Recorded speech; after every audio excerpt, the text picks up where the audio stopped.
ఉన్నప్పటికీ the Lord will surely remember what we have done for his honor. తన యొక్క ఘనత కొరకే మనం ఏమి చేసినామో దానిని దేవుడు తప్పనిసరిగా జ్ఞాపకం ఉంచుకుంటాడు.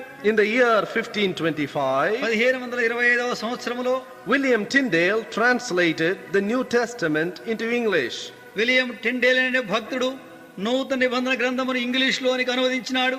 In 5 years, he produced 15,000 copies. 5 సంవత్సరములలో 15,000 ప్రతులను తయారు చేసినాడు. The King of England banished him from his country. England రాజు ఆయన తన దేశం నుంచి బహిష్కరించినాడు. He went abroad, printed, and stealthily came back into the country.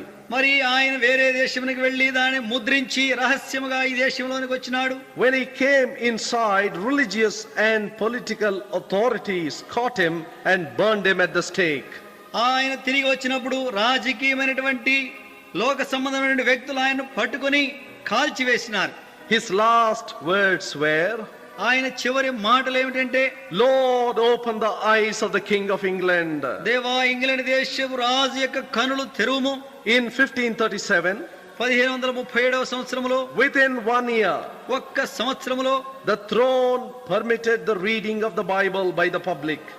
ప్రజలందరూ బహిరంగముగా Bible చదవవచ్చునని ప్రకటించినారు. The complete Bible was displayed for public reading. ప్రజలందరూ చదువుకున్నకు వీలైనట్లుగా Bible బహిరంగముగా ఉంచబడినది.